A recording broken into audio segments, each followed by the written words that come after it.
Okay, he's readjusted. Keep on! Oh, good! Yes. Take that right off my head.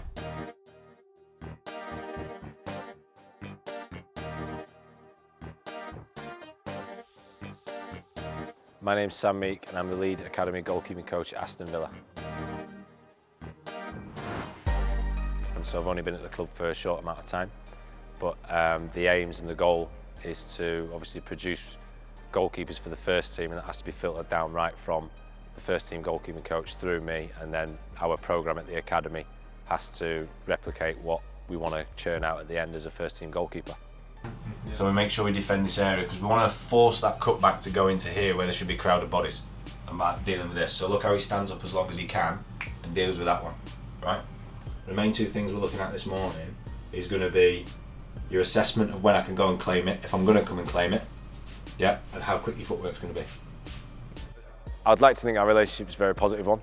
I'd like to think that first and foremost we have respect for each other, so I am a big one on respect, and I don't think that's one way, I think that's two ways. I respect the goalkeepers as people, I respect them as athletes, and they respect me as a coach. But at the same time, that's not massively authoritative. You know, they still know that they can talk to me about whatever they need to talk about. They have a voice in training.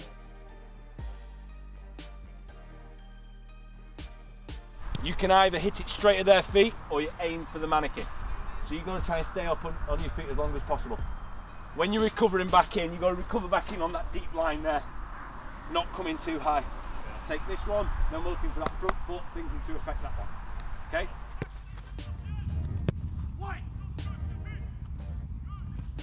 Hey, good hand.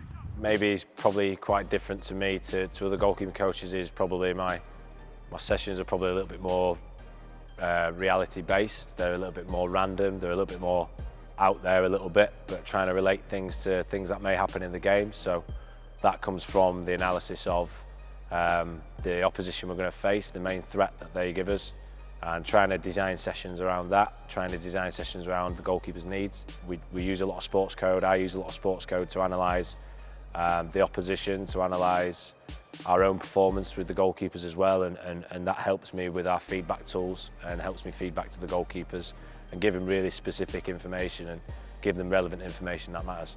You see Tyreek here? Yeah. If he's running in behind there off the shoulder of the full-back, maybe you can get in behind. Line. Yeah. And we do different types of sessions as well, where we do, I like to call it a player ownership session. So basically the goalkeeper has to deliver a session to 3 or 4 other goalkeepers, and that can be from a 15-year-old to a 23-year-old leading that session and trying to get them out of the comfort zone a little bit. It was Matthias' turn this week to run a session.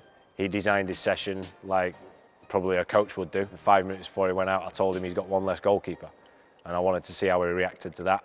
I always knew he was not going to have the amount of goalkeepers he prepared for.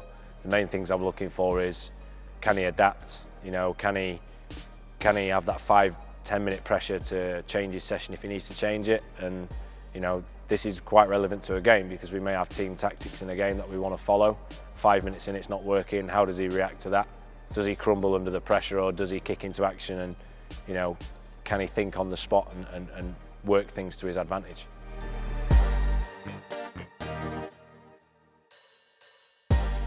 This specific week we're facing Sunderland, both at 18s and 23s level. So it's a bit of a rare week for us where we're facing the same opposition at 2 different age groups. And I need to make sure that both goalkeepers are catered for. So it's making sure that we plan and we design around that. We focus on their strengths of Sunderland, of what the strengths are going to be of those. We've focused on how we can counteract that as goalkeepers. And also we're looking at our strengths as a team as well.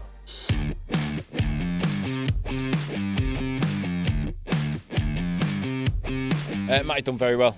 So in that first 15-20 minutes, he's had a couple of shots. So although they're from distance, he's got to concentrate on his handling. And a wet, slippy night like it has been tonight. The main thing is he keeps his concentration when he goes for long spells where he's not going to necessarily be involved. And I think we saw that towards the end of the first half when he came for a cross and relieved the pressure. And then in the second half when they started to put more pressure on, trying to get back in the game, again he's come for a couple of crosses and been strong with that. So yeah, generally his handling and everything was very good tonight.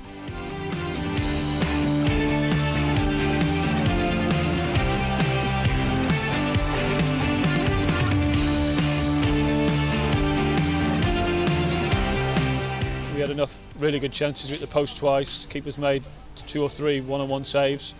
And you always make it difficult at 1-0. You know, it's a difficult place to come. You know, they don't make it easy for you.